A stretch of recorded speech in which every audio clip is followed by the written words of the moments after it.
Hello my dear friends, welcome to Vidya English class. ਅੱਜ ਦੀ ਇਸ ਕਲਾਸ ਦੇ ਵਿੱਚ ਅਸੀਂ ਪ੍ਰੈਪੋਜੀਸ਼ਨ ਦੀ ਗੱਲ ਕਰਾਂਗੇ। ਇਸ ਤੋਂ ਪਹਿਲਾਂ ਕਿ ਅਸੀਂ ਪ੍ਰੈਪੋਜੀਸ਼ਨਸ ਸਟਾਰਟ ਕਰੀਏ, ਪਹਿਲਾਂ ਸਾਨੂੰ ਪਤਾ ਹੋਣਾ ਚਾਹੀਦਾ ਕਿ ਪ੍ਰੈਪੋਜੀਸ਼ਨਸ ਹੁੰਦੀਆਂ ਕੀ ਨੇ।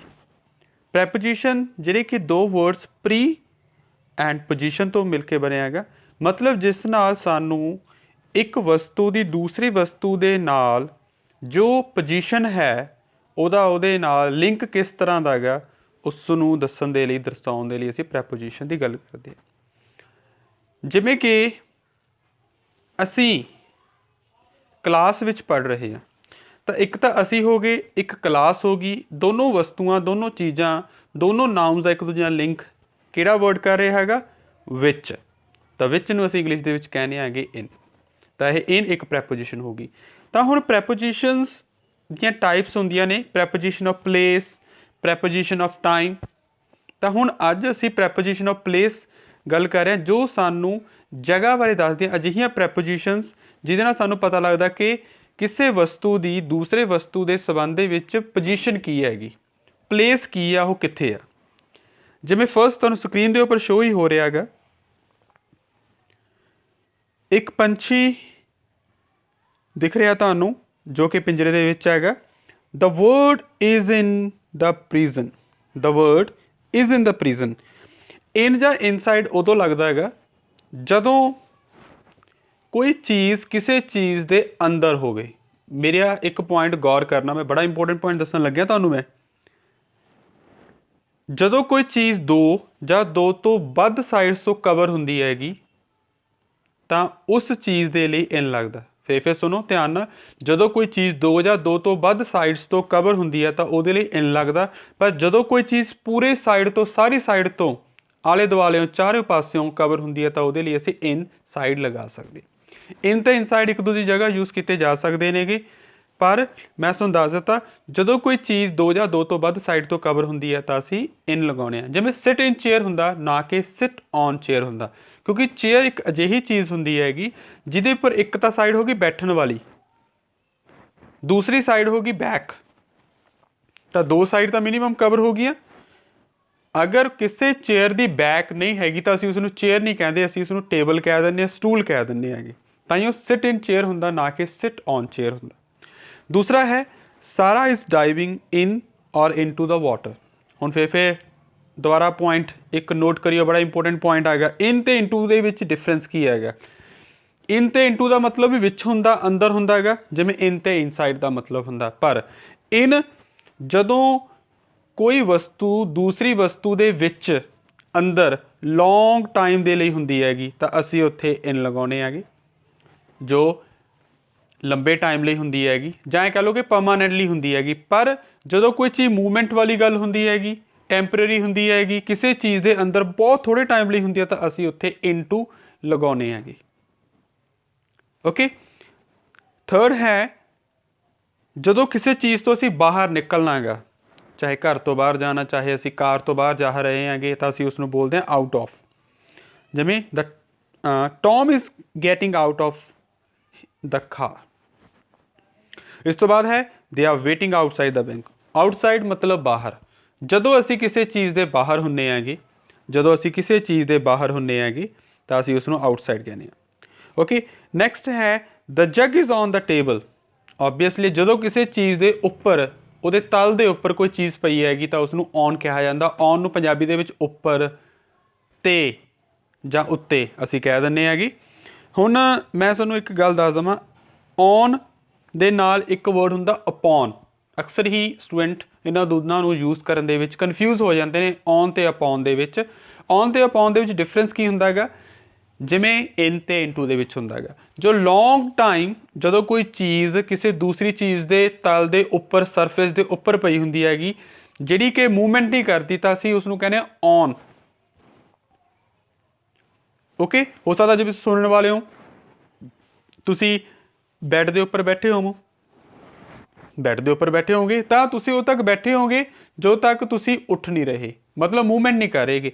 ਪਰ ਜਦੋਂ ਕੋਈ ਚੀਜ਼ ਦੂਸਰੀ ਚੀਜ਼ ਦੇ ਸਰਫੇਸ ਦੇ ਉੱਪਰ, ਤਲ ਦੇ ਉੱਪਰ ਬਹੁਤ ਥੋੜ੍ਹਾ ਟਾਈਮ ਦੇ ਲਈ ਹੋਈ ਹੋਵੇ, ਉੱਪਰ ਆਈ ਹੋਵੇ, ਤਾਂ ਅਸੀਂ ਅਪੋਨ ਕਹਿੰਦੇ ਹਾਂ। ਜੇ ਮੱਖੀ ਹੈ, ਮੱਖੀ ਉੱਡਦੀ ਉੱਡਦੀ ਉੱਡਦੀ ਕੀ ਕੀਤੀ ਹੈ, ਤੁਹਾਡੇ लैप से तुहाडी गोद के उपर बैठी ਜਾਂ ਤੁਹਾਡੇ ਕਿਸੇ बॉडी पार्ट के उपर बैठी तो उड़ गई ਤਾਂ ਆਪਾਂ ਉੱਥੇ ਅਪੋਨ ਕਹਾਂਗੇ। ਜੋ ਮੂਵਮੈਂਟ ਵਾਸਤੇ ਹੁੰਦੀ ਹੈਗੀ ਬਹੁਤ ਥੋੜ੍ਹੇ ਟਾਈਮ ਲਈ ਹੁੰਦੀ ਹੈ, ਕਿਸੇ ਚੀਜ਼ ਦੇ ਉੱਪਰ ਹੁੰਦੀ ਹੈ, ਉਹਨੂੰ ਅਪੋਨ ਕਹਿੰਦੇ। ਪਰ ਜੋ ਲੰਬੇ ਟਾਈਮ ਦੇ ਲਈ ਕੋਈ ਚੀਜ਼ ਪਈ ਰਹਿੰਦੀ ਹੈਗੀ ਤਾਂ ਅਸੀਂ ਉਸਨੂੰ ਕਹਿੰਦੇ ਹੈਗੇ ਔਨ। ਜਿਵੇਂ ਇੱਥੇ ਜੱਗ ਟੇਬਲ ਦੇ ਉੱਪਰ ਪਿਆ ਹੈਗਾ, ਲੌਂਗ ਟਾਈਮ ਦੇ ਲਈ ਪਿਆ ਹੈਗਾ, ਤਾਂ ਜੋ ਅਸੀਂ ਇੱਥੇ ਔਨ ਕਹਿੰਦੇ ਹੈਗੇ।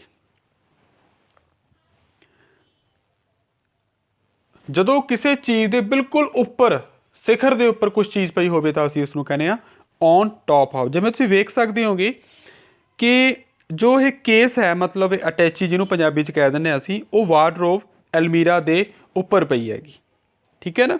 ਉਸ ਤੋਂ ਬਾਅਦ ਹੈ Emma is putting her luggage on or on to the trolley. On ਅਤੇ ਔਨ ਟੂ ਦੇ ਵਿੱਚ ਕੋਈ ਡਿਫਰੈਂਸ ਨਹੀਂ ਹੈ ਮੇਰੇ ਦੋਸਤੋ, ਇਹ ਬਿਲਕੁਲ ਸੇਮ ਹੁੰਦੇ ਨੇ। ਇਸੇ ਕਰਕੇ ਇਹਦੇ ਵਿੱਚ ਤੁਹਾਨੂੰ ਉਲਝਣ ਦੀ ਲੋੜ ਨਹੀਂ ਹੈ, ਦੋਨਾਂ ਦਾ ਮਤਲਬ ਉੱਤੇ ਹੁੰਦਾ ਹੈਗਾ। ਜਦੋਂ ਕੋਈ ਚੀਜ਼ ਕਿਸੇ ਦੇ ਉੱਪਰ ਡਿੱਗ ਜਾਂਦੀ ਹੈਗੀ, ਜਦ ਕਿਤੋਂ ਕੋਈ ਪਰਸਨ ਡਿੱਗਦਾ ਹੈਗਾ, ਜਿਵੇਂ Henry is following of his horse, ਤਾਂ ਅਸੀਂ ਉਸਨੂੰ ਫਾਲ ਆਫ ਕਹਿੰਦੇ ਹੁੰਦੇ। ਕੀ ਕਹਿੰਦੇ? ਫਾਲ ਆਫ, ਕਿਸੇ ਤੋਂ ਡਿੱਗਣਾ। ਜਿਵੇਂ ਕਈ ਵਾਰ ਕੀ ਹੁੰਦਾ ਹੈਗਾ, ਅਸੀਂ ਕਿਸੇ ਚੀਜ਼ 'ਚ ਇੰਨਾ ਜ਼ਿਆਦਾ ਖੁੱਭ ਜਾਂਦੇ ਹੈਗੇ, ਸਾਨੂੰ ਪਤਾ ਹੀ ਨਹੀਂ ਲੱਗਦਾ ਵੀ ਅਸੀਂ ਕਿੱਥੇ ਬੈਠੇ ਹੈਗੇ। ਕੋਈ ਅਜਿਹਾ ਸੀਨ ਆਉਂਦਾ ਹੈਗਾ, ਉਹ ਮੂਵੀ ਦੇ ਵਿੱਚ ਡਿੱਗ ਰਿਹਾ ਹੁੰਦਾ ਹੈਗਾ, ਉਹਨੂੰ ਦੇਖ ਕੇ ਸਾਨੂੰ ਵੀ ਲੱਗਦਾ ਵੀ ਅਸੀਂ ਵੀ ਡਿੱਗ ਗਏ ਜਾਂ ਡਿੱਗ ਜੰਨੇ, ਅਸੀਂ ਬੈੱਡ ਤੋਂ ਡਿੱਗ ਜੰਨੇ ਹੈਗੇ, ਤਾਂ ਅਸੀਂ ਉਸਨੂੰ ਕਹਿੰਦੇ ਹੁੰਦੇ ਹੈਗੇ ਫਾਲ ਆਫ। ਇਹ ਮੈਂ ਤੁਹਾਨੂੰ ਦੱਸਾਂ ਕਿ ਵਰਬ ਦੀਆਂ ਫਾਰਮਸ ਨੇ ਹੈਗੀਆਂ ਇਹ, ਸੌਰੀ ਪ੍ਰੈਪੋਜੀਸ਼ਨਸ ਨੇ ਹੈਗੀਆਂ ਇਹ, ਅਤੇ ਪ੍ਰੈਪੋਜੀਸ਼ਨ ਦੇ ਵਿੱਚ ਫਾਲ ਇੱਕ ਵਰਬ ਦੀ ਫਾਰਮ ਵੀ ਲੱਗਦੀ ਹੈਗੀ, ਪਰ ਇਕੱਲਾ ਫਾਲ ਦਾ ਮਤਲਬ ਡਿੱਗਣਾ ਹੁੰਦਾ, ਪਰ ਫਾਲ ਆਫ ਪ੍ਰੋਪਰ ਦੋਨੋਂ ਪ੍ਰੈਪੋਜੀਸ਼ਨ ਬਣਦੀਆਂ ਨੇਗੀਆਂ। ਓਕੇ, ਉਸ ਤੋਂ ਬਾਅਦ ਹੈ ਐਟ। ਤੁਸੀਂ ਵੇਖੋ ਰੈਚਲ ਬੱਸ ਸਟਾਪ ਦੇ ਉੱਪਰ ਵੇਟ ਕਰ ਰਹੀ ਹੈਗੀ, ਅਤੇ ਐਟ ਐਗਜ਼ੈਕਟ ਲੋਕੇਸ਼ਨ ਵਾਸਤੇ ਦੱਸੀ ਜਾਂਦੀ ਹੁੰਦੀ ਹੈ। ਐਗਜ਼ੈਕਟ, ਬਿਲਕੁਲ ਸਹੀ ਲੋਕੇਸ਼ਨ। ਤੁਹਾਨੂੰ ਕਿਸੇ ਨੇ ਕਿਹਾ ਮੈਂ ਕਾਲਜ ਦੇ ਵਿੱਚ ਹਾਂ, ਤਾਂ ਇਨ ਦਾ ਕਾਲਜ। ਕਾਲਜ ਦੇ ਵਿੱਚ ਕਿੱਥੇ? ਮੈਂ ਫਸਟ ਫਲੋਰ 'ਤੇ ਔਨ ਦਾ ਫਸਟ ਫਲੋਰ। ਪਰ ਫਸਟ ਫਲੋਰ ਦੇ ਉੱਪਰ ਵੀ ਕਿੱਥੇ? ਤੁਸੀਂ ਕਹੋਗੇ ਲਾਇਬ੍ਰੇਰੀ 'ਤੇ, ਲਾਇਬ੍ਰੇਰੀ ਦੇ ਵਿੱਚ ਤੁਸੀਂ ਕਹੋਗੇ ਐਟ ਲਾਇਬ੍ਰੇਰੀ। ਉੱਥੇ ਇਨ ਵੀ ਕਹਿ ਸਕਦੇ ਹੋ, ਬਟ ਐਟ ਲਾਇਬ੍ਰੇਰੀ ਦਾ ਮਤਲਬ ਬਿਲਕੁਲ ਐਗਜ਼ੈਕਟ ਲੋਕੇਸ਼ਨ ਹੈਗੀ ਬਾਕੀ ਸਾਰਿਆਂ ਦੇ ਕੰਪੈਰੇਟਿਵਲੀ। ਸੋ ਐਟ ਬਿਲਕੁਲ ਐਗਜ਼ੈਕਟ, ਬਿਲਕੁਲ ਸਹੀ ਐਡਰੈਸ ਜਾਂ ਲੋਕੇਸ਼ਨ ਜੋ ਦੱਸਣੀ ਹੋਵੇ ਉਹਦੇ ਐਟ ਲੱਗਦਾ।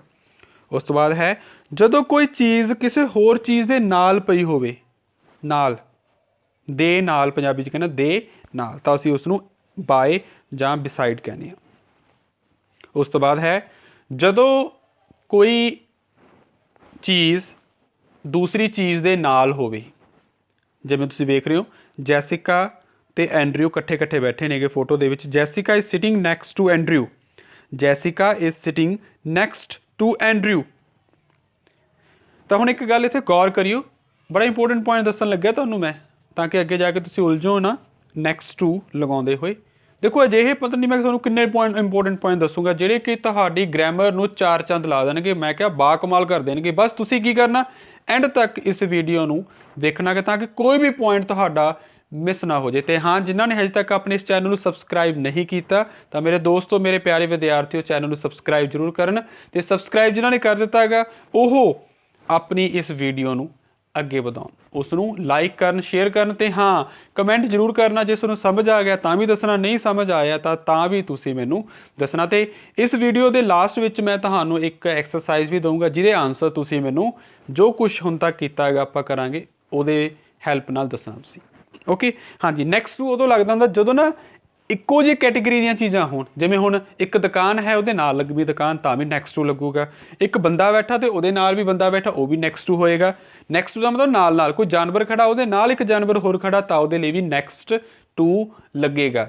ਪਰ ਬਿਸਾਈਡ ਜਾਂ ਬਾਏ ਜਾਂ ਅਲੋਂਗ ਉਦੋਂ ਅਸੀਂ ਲਗਾਉਣੇ ਹੁੰਦੇ ਹਾਂ ਜਦੋਂ ਦੋਨੋਂ ਚੀਜ਼ਾਂ ਡਿਫਰੈਂਟ ਹੋਣ। ਜਿਵੇਂ ਨਦੀ ਦੇ ਨਾਲ ਹੀ ਮੇਰਾ ਘਰ ਹੈਗਾ, ਤਾਂ ਮੈਂ ਕਹੂੰਗਾ my house is along the river, my house is beside the river, my house is by the river. ਮੈਂ ਉੱਥੇ ਨੈਕਸਟ ਟੂ ਨਹੀਂ ਲਗਾਊਂ, ਕਿਉਂਕਿ ਨੈਕਸਟ ਟੂ ਦੇ ਲਈ ਦੋਨੋਂ ਚੀਜ਼ਾਂ ਦਾ ਸੇਮ ਹੋਣਾ, ਇੱਕੋ ਕੈਟੇਗਰੀ ਦਾ ਹੋਣਾ ਜ਼ਰੂਰੀ ਹੈਗਾ। ਇਸ ਤੋਂ ਬਾਅਦ ਹੈ ਨੀਅਰ। ਸਾਨੂੰ ਪਤਾ ਨੀਅਰ ਕਦੋਂ ਹੁੰਦਾ ਹੈ, ਜਦੋਂ ਕੋਈ ਚੀਜ਼ ਨੇੜੇ ਹੁੰਦੀ ਹੈਗੀ। ਉਸ ਤੋਂ ਬਾਅਦ ਦੇਖੋ ਜਦੋਂ ਇੱਕ ਥਾਂ ਤੋਂ ਦੂਜੀ ਥਾਂ ਕੁਛ ਜਾ ਰਿਹਾ ਹੁੰਦਾ ਹੈਗਾ ਜਾਂ ਲੈ ਕੇ ਜਾਇਆ ਜਾਂਦਾ ਤਾਂ ਉਸਨੂੰ ਟੂ ਲਗਾਉਣਾ। ਜਿਵੇਂ ਟੂ ਦਾ ਪ੍ਰਿੰਸੀਪਲ, ਅਕਸਰ ਅਸੀਂ ਲੈਟਰ ਲਿਖਦੇ ਹਾਂ, ਐਪਲੀਕੇਸ਼ਨ ਲਿਖਦੇ ਹਾਂ ਕਿ ਪ੍ਰਿੰਸੀਪਲ ਨੂੰ ਅਸੀਂ ਇਹ ਚੀਜ਼ ਭੇਜਣੀ ਹੈ। ਮਤਲਬ ਕਿ ਸਾਡੇ ਤੋਂ ਜਦੋਂ ਕਿਤੇ ਹੋਰ ਕੋਈ ਚੀਜ਼ ਆਉਂਦੀ ਹੈ ਜਾਂ ਕਿਸੇ ਇੱਕ ਪਰਸਨ ਤੋਂ ਦੂਸਰੇ ਪਰਸਨ ਕੋਲ, ਇੱਕ ਚੀਜ਼ ਤੋਂ ਦੂਜੀ ਚੀਜ਼ ਕੋਲ, ਇੱਕ ਸਥਾਨ ਤੋਂ ਦੂਜੇ ਸਥਾਨ ਤੱਕ ਜਾਂਦੀ ਹੈ ਤਾਂ ਅਸੀਂ ਉਹਦੇ ਲਈ ਟੂ ਲਗਾਉਣੇ ਆ। ਪਰ ਜਦੋਂ ਦੂਸਰੇ ਤੋਂ ਸਾਡੇ ਕੋਲੇ ਕੋਈ ਚੀਜ਼ ਆਉਂਦੀ ਹੈ ਤਾਂ ਅਸੀਂ ਉਹਨੂੰ ਕਹਿੰਦੇ ਹਾਂ ਫਰੋਮ। ਫਰੋਮ ਮਤਲਬ ਪੰਜਾਬੀ ਦੇ ਵਿੱਚ ਤੋਂ। ਇਸ ਤੋਂ ਬਾਅਦ ਹੈ ਜਦੋਂ ਕਿਸੇ ਚੀਜ਼ ਦੇ ਵੱਲ ਅਸੀਂ ਜਾ ਰਹੇ ਹੁੰਦੇ ਹੈਗੇ, ਕਿਸੇ ਲੋਕੇਸ਼ਨ ਦੇ ਵੱਲ ਅਸੀਂ ਜਾ ਰਹੇ ਹਾਂ, ਪੰਜਾਬੀ 'ਚ ਵੱਲ, ਇੰਗਲਿਸ਼ ਦੇ ਵਿੱਚ ਵੱਲ ਨੂੰ ਕਹਿੰਦੇ ਆ ਟੂਵਰਡਸ। ਜਿਵੇਂ ਮੈਥਿਊ ਇਜ਼ ਵਾਕਿੰਗ ਟੂਵਰਡਸ ਦਾ ਸਨ, ਸੂਰਜ ਵਾਲੇ ਪਾਸੇ ਜਾ ਰਿਹਾ, ਸੂਰਜ ਵੱਲ ਜਾ ਰਿਹਾ ਹੈਗਾ। ਮੈਂ ਤੁਹਾਨੂੰ ਪੁੱਛਾਂ ਹਾਂਜੀ ਦੋਸਤੋ ਕਿੱਥੇ ਜਾ ਰਹੇ ਹੋ ਤੁਸੀਂ? ਮੈਂ ਬੱਸ ਸਟੈਂਡ ਵਾਲੀ ਸਾਈਡ ਜਾ ਰਿਹਾ, ਬੱਸ ਸਟੈਂਡ ਵੱਲ ਜਾ ਰਿਹਾ। ਤੁਸੀਂ ਕਹੋਗੇ ਟੂਵਰਡਸ ਬੱਸ ਸਟੈਂਡ। ਓਕੇ ਹਾਂਜੀ। ਰਨ ਅਵੇ, ਕਿਸੇ ਚੀਜ਼ ਤੋਂ ਦੂਰ ਭੱਜਣਾ। ਜਿਵੇਂ ਬਹੁਤ ਸਾਰੇ ਸਟੂਡੈਂਟਸ ਕਹਿੰਦੇ ਨੇ ਯਾਰ ਵੀ ਮੈਨੂੰ ਆਹ ਸਬਜੈਕਟ ਇੰਗਲਿਸ਼, ਪੰਜਾਬੀ, ਹਿੰਦੀ ਜਾਂ ਕੋਈ ਸਬਜੈਕਟ ਤੋਂ ਬਹੁਤ ਡਰ ਲੱਗਦਾ। ਜਦੋਂ ਵੀ ਇਹ ਸਬਜੈਕਟ ਪੇਪਰ ਦੇ ਵਿੱਚ ਆਉਂਦਾ ਤਾਂ ਐਗਜ਼ਾਮ ਦਾ ਮੈਂ ਦੂਰ ਭੱਜਣ ਦੀ ਕੋਸ਼ਿਸ਼ ਕਰਦਾ ਇਸ ਤੋਂ। ਤਾਂ ਰਨ ਅਵੇ, ਰਨ ਅਵੇ ਮਤਲਬ ਦੂਰ ਭੱਜਣਾ। ਜਿਵੇਂ ਵਿਕੀ ਇਜ਼ ਰਨਿੰਗ ਅਵੇ ਫਰੋਮ ਦਾ ਫਾਇਰ, ਅੱਗ ਤੋਂ ਉਹ ਦੂਰ ਭੱਜ ਰਿਹਾ ਹੈਗਾ। ਇਸ ਤੋਂ ਬਾਅਦ ਹੈ there is a bridge over the river. ਹੁਣ ਇੱਥੇ ਇੱਕ ਵਰਡ ਆਏਗਾ ਓਵਰ ਅਤੇ ਨਾਲ ਅਬਵ। ਅਕਸਰ ਹੀ ਓਵਰ ਅਤੇ ਅਬਵ ਦੇ ਵਿੱਚ ਕਨਫਿਊਜ਼ਨ ਹੁੰਦੀ ਹੈਗੀ। ਤੁਸੀਂ ਵੇਖੋ ਜਿਹੜਾ there is a bridge over the river, ਇੱਥੇ ਓਵਰ ਲੱਗਾ, ਓਵਰ ਦਾ ਮਤਲਬ ਵੀ ਉੱਪਰ ਹੁੰਦਾ ਹੈਗਾ। ਇੱਥੇ ਤੁਸੀਂ ਵੇਖੋਗੇ the plane is above the clouds, ਇਹਦੇ ਵੀ ਮਤਲਬ ਅਬਵ ਉੱਪਰ ਹੁੰਦਾ ਹੈਗਾ। ਫਿਰ ਦੋਨਾਂ 'ਚ ਡਿਫਰੈਂਸ ਕੀ ਹੁੰਦਾ? ਮੈਂ ਤੁਹਾਨੂੰ ਇੱਕ ਛੋਟਾ ਜਿਹਾ ਡਿਫਰੈਂਸ ਦੱਸਦਾ ਤੁਹਾਨੂੰ ਮੈਂ, ਜਿਹੜਾ ਕਿ ਤੁਹਾਡੀ ਸਾਰੀ ਉਮਰ ਕੰਮ ਆਊਗਾ। ਓਵਰ ਉੱਤੇ, ਅਬਵ ਵੀ ਉੱਤੇ। ਓਵਰ ਉਦੋਂ ਲੱਗਦਾ ਹੁੰਦਾ ਹੈਗਾ ਜਦੋਂ ਕਿਸੇ ਚੀਜ਼, ਕੋਈ ਚੀਜ਼ ਉੱਪਰ ਦਾ ਹੋਵੇ ਕਿਸੇ ਦੂਸਰੀ ਚੀਜ਼ ਦੇ, ਪਰ ਉਹਨਾਂ ਦੇ ਵਿੱਚ ਦੂਸਰੀ ਚੀਜ਼ ਦੇ ਨਾਲ ਲਿੰਕ, ਕਨੈਕਸ਼ਨ ਲੰਬੇ ਟਾਈਮ ਦੇ ਲਈ ਬਣਿਆ ਰਹੇ। ਪਰ ਅਬਵ ਉਦੋਂ ਲੱਗਦਾ ਹੁੰਦਾ ਜਦੋਂ ਕੋਈ ਚੀਜ਼ ਉੱਪਰ ਤਾਂ ਜਾਂਦੀ ਹੈਗੀ ਪਰ ਉਹਦਾ ਕਨੈਕਸ਼ਨ ਧਰਤੀ ਦੇ ਨਾਲ ਜਾਂ ਕਿਸੇ ਹੋਰ ਚੀਜ਼ ਦੇ ਨਾਲ ਬਹੁਤ ਥੋੜ੍ਹੇ ਟਾਈਮ ਦੇ ਲਈ ਰਹਿੰਦਾ ਹੋਵੇ। ਮੈਂ ਫਿਰ ਦੱਸਦਾ ਤੁਹਾਨੂੰ ਮੈਂ, ਓਵਰ ਜਾਂ ਅਬਵ ਦਾ ਮਤਲਬ ਉੱਪਰ ਹੁੰਦਾ, ਪਰ ਜਦੋਂ ਇੱਕ ਚੀਜ਼ ਦਾ ਕਨੈਕਸ਼ਨ ਦੂਸਰੀ ਚੀਜ਼ ਦੇ ਨਾਲ ਕਨੈਕਸ਼ਨ ਲੰਬੇ ਟਾਈਮ ਦੇ ਲਈ ਬਣਿਆ ਰਹੇ, ਹਿੱਲੇ ਨਾ, ਤਾਂ ਅਸੀਂ ਕਹਿੰਦੇ ਹਾਂ ਓਵਰ। ਪਰ ਜੇ ਕੋਈ ਕਨੈਕਸ਼ਨ ਦੂਸਰੀ ਚੀਜ਼ ਦੇ ਨਾਲ ਬਹੁਤ ਥੋੜ੍ਹੇ ਟਾਈਮ ਦੇ ਲਈ ਬਣਦਾ ਹੋਵੇ ਜਾਂ ਕਦੇ ਕਦਾਈ ਬਣਦਾ ਹੋਵੇ, ਕਦੇ ਬਣ ਗਿਆ ਕਦੇ ਨਹੀਂ ਬਣਿਆ, ਤਾਂ ਅਸੀਂ ਉੱਥੇ ਓਵਰ ਲਗਾਉਂਦੇ ਹਾਂ। ਤਾਈਓ ਜੋ ਪਲੇਨ ਹੈ ਉਹਦੇ ਲਈ ਅਬਵ ਯੂਜ਼ ਹੋਇਆ, ਕਿਉਂਕਿ ਧਰਤੀ ਦੇ ਨਾਲ ਉਹਦਾ ਕਨੈਕਸ਼ਨ ਕਦੇ ਬਣ ਜਾਂਦਾ ਹੈਗਾ, ਕਦੇ ਹੇਠਾਂ ਹੁੰਦਾ ਕਦੇ ਉੱਪਰ ਹੁੰਦਾ, ਪਰ ਉਹ ਬਣਿਆ ਤਾਂ ਆਸਮਾਨ ਵਾਸਤੇ ਆ। ਓਵਰ ਬ੍ਰਿਜ ਦਾ ਧਰਤੀ ਦੇ ਨਾਲ ਕਨੈਕਸ਼ਨ ਲੰਬੇ ਟਾਈਮ ਦੇ ਲਈ ਹੈ, ਕਿਉਂਕਿ ਓਵਰ ਬ੍ਰਿਜ ਹੁੰਦਾ ਹੀ ਹੋਇਆ ਜਿਹੜਾ ਧਰਤੀ ਤੋਂ ਸ਼ੁਰੂ ਹੋ ਕੇ ਧਰਤੀ ਦੇ ਉੱਪਰ ਹੀ ਖਤਮ ਹੋਵੇ। ਓਕੇ ਹਾਂਜੀ। ਉਸ ਤੋਂ ਬਾਅਦ ਹੈ ਅੰਡਰ। ਅੰਡਰ ਮਤਲਬ ਕਿਸੇ ਚੀਜ਼ ਦੇ ਹੇਠਾਂ, ਕਿਸੇ ਚੀਜ਼ ਦੇ ਨੀਚੇ। ਉਸ ਤੋਂ ਬਿਲੋ, ਬਿਲੋ ਹੁੰਦਾ ਹੇਠਾਂ, ਮਤਲਬ ਜਦੋਂ ਕੋਈ ਚੀਜ਼ ਐਵਰੇਜ ਤੋਂ ਡਾਊਨ ਹੁੰਦੀ ਹੈਗੀ, ਘੱਟ ਹੁੰਦੀ ਆ, ਹੇਠਾਂ ਹੁੰਦੀ ਆ, ਨੀਵੀਂ ਹੁੰਦੀ ਹੈਗੀ, ਤਾਂ ਅਸੀਂ ਉਸ ਨੂੰ ਕਹਿੰਦੇ ਹੁੰਦੇ ਹਾਂ ਜੀ ਬਿਲੋ। ਮੈਨੂੰ ਉਮੀਦ ਹੈ ਕਿ ਤੁਸੀਂ ਇੰਜੋਏ ਕਰ ਰਹੇ ਹੋਗੇ। ਜੇ ਤੁਹਾਡਾ ਕਿਸੇ ਵੀ ਤਰ੍ਹਾਂ ਦਾ ਕਿਸੇ ਵੀ ਪ੍ਰੈਪੋਜੀਸ਼ਨ ਨਾਲ ਰਿਲੇਟਡ ਕੋਈ ਵੀ ਡਾਊਟ ਹੈਗਾ ਤਾਂ ਤੁਸੀਂ ਕਦੋਂ ਮਰਜ਼ੀ ਕਮੈਂਟ ਕਰਕੇ ਮੈਨੂੰ ਦੱਸ ਸਕਦੇ ਹੋ ਕਿ ਸਰ ਮੈਨੂੰ ਇਹ ਦੁਬਾਰਾ ਸਮਝਾ ਦਿਓ, ਕਿਉਂਕਿ ਇਹ ਤੁਹਾਡੀ ਰਿਸਪੌਂਸਿਬਿਲਿਟੀ ਹੈ। ਮੇਰੀ ਰਿਸਪੌਂਸਿਬਿਲਿਟੀ ਇਹ ਹੈਗੀ ਕਿ ਮੈਂ ਤੁਹਾਨੂੰ ਤੁਹਾਡੀਆਂ ਪ੍ਰੋਬਲਮਸ, ਤੁਹਾਡੇ ਡਾਊਟਸ ਕਲੀਅਰ ਕਰਾਂ ਤਾਂ ਕਿ ਅੱਗੇ ਜਾ ਕੇ ਤੁਹਾਨੂੰ ਨਾ ਆਵੇ। ਹਾਂਜੀ। ਇਸ ਤੋਂ ਬਾਅਦ ਹੈ ਇਨ ਫਰੰਟ ਆਫ। ਮੈਂ ਤੁਹਾਨੂੰ ਦੱਸਦਾ ਮੈਂ ਇਨ ਫਰੰਟ ਆਫ ਅਤੇ ਓਪੋਜ਼ਿਟ ਦੇ ਵਿੱਚ ਅਕਸਰ ਹੀ ਸਟੂਡੈਂਟਸ ਕੀ ਹੁੰਦੇ ਨੇ, ਕਨਫਿਊਜ਼ ਹੁੰਦੇ ਨੇਗੇ। ਇਨ ਫਰੰਟ ਆਫ ਕੀ ਹੁੰਦਾ ਹੈਗਾ? ਜਦੋਂ ਤੁਸੀਂ ਜਾਂ ਕੋਈ ਚੀਜ਼ ਦੂਸਰੀ ਚੀਜ਼ ਦੇ ਮੂਹਰੇ ਹੁੰਦੀ ਆ, ਕੀ ਹੁੰਦਾ? ਮੂਹਰੇ ਹੁੰਦੀ ਆ, ਅੱਗੇ ਹੁੰਦੀ ਆ। ਅਤੇ ਮੂਹਰੇ ਹੋਣ ਦਾ ਮਤਲਬ ਇਹ ਆ ਕਿ ਜਿਹੜੀ ਪਹਿਲੀ ਚੀਜ਼ ਹੈਗੀ, ਪਹਿਲੇ ਚੀਜ਼ ਦੀ ਪਿੱਠ ਜਾਂ ਬੈਕ ਦੂਸਰੀ ਚੀਜ਼ ਦੇ ਸਾਹਮਣੇ ਹੋਊਗੀ ਉਹਦੇ। ਜਿਵੇਂ ਇਹਦੇ ਵਿੱਚ ਤੁਸੀਂ ਵੇਖ ਰਹੇ ਹੋ ਸਾਈਕਲਿਸਟ ਸਾਈਕਲ ਚਲਾ ਰਿਹਾ ਹੈਗਾ, ਪਰ ਉਹਦੀ ਬੈਕ ਹੈ ਬੱਸ ਦੇ ਪਿੱਛੇ। ਪਰ ਜੇ ਆਪਾਂ ਗੱਲ ਕਰੀਏ ਓਪੋਜਿਟ ਦੀ, ਓਪੋਜਿਟ ਕਦੋਂ ਲੱਗਦਾ ਹੁੰਦਾ ਹੈਗਾ? ਜਦੋਂ ਅਸੀਂ ਫੇਸ ਟੂ ਫੇਸ ਹੁੰਦੇ ਹੈਗੇ। ਆਪਾਂ ਜਦੋਂ ਕਿਸੇ ਚੀਜ਼ ਦੇ ਬਿਲਕੁਲ ਫੇਸ ਟੂ ਫੇਸ ਹੁੰਦੇ ਹੈਗੇ, ਮੰਨ ਲਓ ਅਗਰ ਬੱਸ ਦਾ ਫੇਸ ਫਰੰਟ ਅਤੇ ਉੱਧਰੋਂ ਦੂਸਰੇ ਪਾਸੇ ਕਾਰ ਵੀ ਬੱਸ ਵਾਲੀ ਸਾਈਡ ਜਾ ਰਹੀ ਹੈਗੀ, ਸੌਰੀ ਸਾਈਕਲ ਵਾਲਾ ਵੀ ਬੱਸ ਵਾਲੀ ਸਾਈਡ ਜਾ ਰਿਹਾ, ਤਾਂ ਦੇਖੋ ਫੇਸ ਟੂ ਫੇਸ ਹੋ ਗਈ ਨਾ, ਤਾਂ ਉਹ ਓਪੋਜਿਟ ਕਹਿਲਾਉਣਗੇ। ਇੱਕ ਰੋਡ ਦੇ ਓਪੋਜਿਟ ਦੁਕਾਨਾਂ ਹੁੰਦੀਆਂ ਨੇ, ਇਨ ਫਰੰਟ ਆਫ ਨਹੀਂ ਹੁੰਦੀਆਂ। ਤਾਂ ਓਪੋਜਿਟ ਦੇ ਲਈ ਫੇਸ ਟੂ ਫੇਸ ਹੋਣਾ ਜ਼ਰੂਰੀ ਹੈਗਾ, ਪਰ ਇਨ ਫਰੰਟ ਆਫ ਦੇ ਲਈ ਇੱਕ ਦੀ ਬੈਕ ਦੂਸਰੇ ਦੇ ਓਪੋਜਿਟ ਹੁੰਦੀ ਹੈ। ਉਸ ਤੋਂ ਬਾਅਦ ਹੈ ਬਿਹਾਈਂਡ। ਤੁਸੀਂ ਵੇਖੋ ਹੁਣ ਬੱਸ ਇੱਥੇ ਸਾਈਕਲਿਸਟ ਦੇ ਬਿਹਾਈਂਡ ਆ, ਜਾਂ ਜਿਹੜਾ ਸਾਈਕਲ ਵਾਲਾ ਹੈਗਾ ਟਰੈਕਟਰ ਦੇ ਬਿਹਾਈਂਡ ਆ, ਮਤਲਬ ਕਿ ਪਿੱਛੇ। ਜਦੋਂ ਕਿਸੇ ਚੀਜ਼ ਦੇ ਉੱਪਰ ਜਾਣਾ ਹੈਗਾ, ਪਰ ਚੜ੍ਹਨਾ ਹੈਗਾ, ਜਿਵੇਂ ਹੁਣ ਪੌੜੀਆਂ ਚੜ੍ਹ ਰਹੀ ਹੈ ਕੁੜੀ, ਤਾਂ ਗੋ ਅਪ। ਹੇਠਾਂ ਆਉਣਾ ਤਾਂ ਗੋ ਡਾਊਨ। ਓਕੇ, ਮੈਨੂੰ ਉਮੀਦ ਹੈ ਤੁਹਾਨੂੰ ਸਮਝ ਆ ਰਿਹਾ ਹੈਗਾ। ਇਸ ਤੋਂ ਬਾਅਦ ਹੈ ਐਕਰੋਸ। ਕੀ ਹੁੰਦਾ ਐਕਰੋਸ? ਕਿਸੇ ਚੀਜ਼ ਦੇ ਵਿੱਚੋਂ ਦੀ ਲੰਘਣਾ। ਮੰਨ ਲਓ ਇੱਕ ਰੋਡ ਹੈ, ਅਸੀਂ ਇੱਕ ਸ਼ਾਪ 'ਤੇ ਖੜ੍ਹੇ ਆਂਗੇ ਅਤੇ ਦੂਸਰੀ ਸਾਈਡ ਜਾਣਾ, ਰੋਡ ਦੇ ਦੂਸਰੀ ਸਾਈਡ ਇੱਕ ਹੋਰ ਸ਼ਾਪ ਆ, ਤਾਂ ਅਸੀਂ ਸੜਕ ਦੇ ਵਿੱਚੋਂ ਦੀ ਲੰਘਾਂਗੇ, ਤਾਂ ਵਿੱਚੋਂ ਦੀ ਲੰਘਣ ਨੂੰ ਕਹਿੰਦੇ ਆ ਐਕਰੋਸ। ਇਸ ਤੋਂ ਬਾਅਦ ਹੈ ਥਰੋ। ਥਰੋ ਦਾ ਮਤਲਬ ਵੀ ਕੀ ਹੁੰਦਾ? ਵਿੱਚੋਂ ਦੀ। ਪਰ ਧਿਆਨ ਨਾਲ ਸੁਣਿਓ, ਥਰੋ ਦਾ ਮਤਲਬ ਕੀ ਹੁੰਦਾ ਹੈਗਾ? ਥਰੋ ਉਦੋਂ ਹੁੰਦਾ ਹੈਗਾ, ਥਰੋ ਜਦੋਂ ਅਸੀਂ ਕਿਸੇ ਚੀਜ਼ ਦੇ ਹੇਠੋਂ ਦੀ, ਵਿੱਚੋਂ ਦੀ, ਅੰਦਰੋਂ ਦੀ ਲੰਘਦੇ ਹੈਗੇ। ਜਿਵੇਂ ਤੁਸੀਂ ਵੇਖੋ ਕਾਰਾਂ ਵਿੱਚੋਂ ਦੀ ਲੰਘ ਰਹੀਆਂ, ਟਨਲ ਦੀ, ਸੁਰੰਗ ਦੇ ਵਿੱਚੋਂ ਹੀ ਜਾ ਰਹੇ। ਤੁਸੀਂ ਜਦੋਂ ਰੂਮ ਦੇ ਵਿੱਚ ਐਂਟਰ ਹੁੰਦੇ ਹੋ ਤਾਂ ਦਰਵਾਜ਼ੇ ਦੇ ਵਿੱਚੋਂ ਹੀ ਲੰਘਦੇ ਹੋ, ਠੀਕ ਹੈ, ਤਾਂ ਆਪਾਂ ਥਰੋ ਕਹਾਂਗੇ, ਥਰੋ ਦਾ ਡੋਰ। ਇਸ ਤੋਂ ਬਾਅਦ ਹੈ ਅਲੋਂਗ। ਅਲੋਂਗ ਦਾ ਮਤਲਬ ਵੀ ਨਾਲ ਨਾਲ ਹੁੰਦਾ ਹੈਗਾ, ਠੀਕ ਹੈ, ਨਾਲ ਨਾਲ। ਜਿਵੇਂ ਸੜਕ ਦੇ ਨਾਲ ਪੈਡੈਸਟਰੀਅਨ ਵੇ, ਫੁੱਟਪਾਥ ਬਣੀ ਹੁੰਦੀ ਹੈ ਅਤੇ ਉਹਦੇ ਉੱਪਰ ਤੁਰਨ ਨੂੰ ਅਸੀਂ ਕਹਿੰਦੇ ਹਾਂ ਅਲੋਂਗ। ਹਾਂਜੀ, ਇੱਕ ਨਵਾਂ ਵਰਡ ਆ ਗਿਆ, ਪਾਸਟ। ਤੁਸੀਂ ਦੇਖੋ ਧਿਆਨ ਨਾਲ, ਇਹ ਤੁਸੀਂ ਕਨਫਿਊਜ਼ ਨਹੀਂ ਹੋਣਾ ਹੈਗਾ ਵੀ ਆਹ ਕੀ ਆ ਗਿਆ ਜੀ। ਪਾਸਟ ਕੀ ਹੁੰਦਾ ਹੈਗਾ? ਪਾਸਟ ਇਕੱਲਾ ਟੈਂਸ ਨਹੀਂ ਹੁੰਦਾ ਹੈਗਾ ਜਿਹੜਾ ਬੀਤਿਆ ਹੋਇਆ। ਪਾਸ ਦਾ ਮਤਲਬ ਕੋਲੋਂ ਦੀ ਲੰਘਣਾ ਵੀ ਹੁੰਦਾ ਹੈਗਾ। ਪਾਸ ਦਾ ਮਤਲਬ ਕੀ ਹੁੰਦਾ? ਕੋਲੋਂ ਦੀ ਲੰਘਣਾ। ਜਿਵੇਂ the car is going past the house, ਘਰ ਦੇ ਕੋਲੋਂ ਦੀ ਲੰਘ ਰਹੀ ਹੈ। ਪਾਸ ਦਾ ਮਤਲਬ ਕੋਲੋਂ ਦੀ ਵੀ ਹੁੰਦਾ, ਕੋਲੋਂ ਦੀ। ਓਕੇ, ਇਸ ਤੋਂ ਬਾਅਦ ਹੈ ਅਮੰਗ। ਅਮੰਗ ਤੇ ਬਿਟਵੀਨ ਦੇ ਵਿੱਚ ਕੀ ਹੁੰਦਾ ਹੈਗਾ? ਅਮੰਗ ਤੇ ਬਿਟਵੀਨ। ਅਮੰਗ ਵੀ ਵਿੱਚ ਹੁੰਦਾ ਹੈਗਾ, ਵਿਚਕਾਰ ਹੁੰਦਾ ਹੈਗਾ, ਅਤੇ ਬਿਟਵੀਨ ਵੀ ਹੁੰਦਾ। ਬਿਟਵੀਨ ਉਦੋਂ ਲੱਗਦਾ ਹੁੰਦਾ ਜਦੋਂ ਦੋ ਚੀਜ਼ਾਂ, ਦੋ ਗਰੁੱਪਸ, ਦੋ ਪਰਸਨ, ਦੋ ਪਲੇਸਿਸ, ਦੋ ਸਿਟੀਜ਼, ਮਤਲਬ ਕੋਈ ਵੀ ਦੋ ਦੇ ਵਿੱਚ ਕੰਪੇਅਰ ਕਰਨਾ ਹੁੰਦਾ ਵੀ ਕਿਹੜਾ ਇੱਕ ਜ਼ਿਆਦਾ ਕਿਵੇਂ ਹੈਗਾ।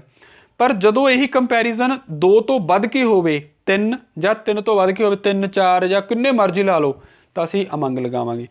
ਸਕੂਲ ਦੇ ਵਿੱਚ 2 ਕਲਾਸਿਸ ਬੈਸਟ ਨੇਗੀਆਂ, ਆਪਾਂ ਕਹੀਏ ਇਹਨਾਂ ਦੋਨਾਂ ਦੇ ਵਿੱਚੋਂ ਇੱਕ ਬੈਸਟ ਹੈਗੀ, ਤਾਂ ਆਪਾਂ ਕਹਾਂਗੇ ਬਿਟਵੀਨ।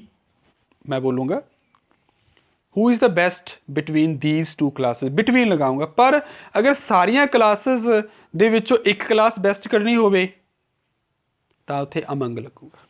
ਓਕੇ, ਹਾਂਜੀ। ਉਸ ਤੋਂ ਬਾਅਦ ਹੈ ਓਪੋਜ਼ਿਟ। ਜਿਵੇਂ ਤੁਹਾਨੂੰ ਦੱਸ ਦਿੱਤਾ, ਓਪੋਜ਼ਿਟ ਦਾ ਮਤਲਬ ਕੀ ਹੁੰਦਾ? ਫੇਸ ਟੂ ਫੇਸ ਬੈਠਣਾ। ਅਤੇ ਉਸ ਤੋਂ ਬਾਅਦ ਹੈ ਅਰਾਊਂਡ ਜਾਂ ਅਰਾਊਂਡ, ਜਦੋਂ ਕਿਸੇ ਚੀਜ਼ ਦੇ, ਕਿਸੇ ਜਗ੍ਹਾ ਦੇ ਤੁਸੀਂ ਆਲੇ ਦੁਆਲੇ ਚੱਕਰ ਕੱਢਦੇ ਹੋਗੇ। ਜਿਵੇਂ ਅਕਸਰ ਹੀ ਕੀ ਹੁੰਦਾ ਹੈਗਾ, ਕਾਲਜ ਦੇ ਵਿੱਚ ਬਹੁਤ ਸਾਰੇ ਸਟੂਡੈਂਟਸ ਜੋ ਨਵੇਂ ਹੁੰਦੇ ਨੇਗੇ ਤਾਂ ਪੂਰੇ ਕਾਲਜ ਦਾ ਰਾਊਂਡ ਲੈਂਦੇ ਨੇ, ਰਾਊਂਡ ਚੱਕਰ ਲਾਉਂਦੇ ਨੇਗੇ, ਜਿਹਨੂੰ ਪੰਜਾਬੀ 'ਚ ਗੇੜੀ ਵੀ ਕਹਿ ਦਿੰਦੇ ਹੈਗੇ। ਰਾਊਂਡ ਲਾਉਂਦੇ ਹੈਗੇ ਚੈੱਕ ਕਰਨ ਵਾਸਤੇ, ਦੇਖਣ ਵਾਸਤੇ, ਕਿਉਂਕਿ ਨਵਾਂ ਹੁੰਦਾ ਹੈਗਾ। ਤਾਂ ਰਾਊਂਡ ਦਾ ਮਤਲਬ ਹੁੰਦਾ ਆਲੇ ਦੁਆਲੇ ਘੁੰਮਣਾ।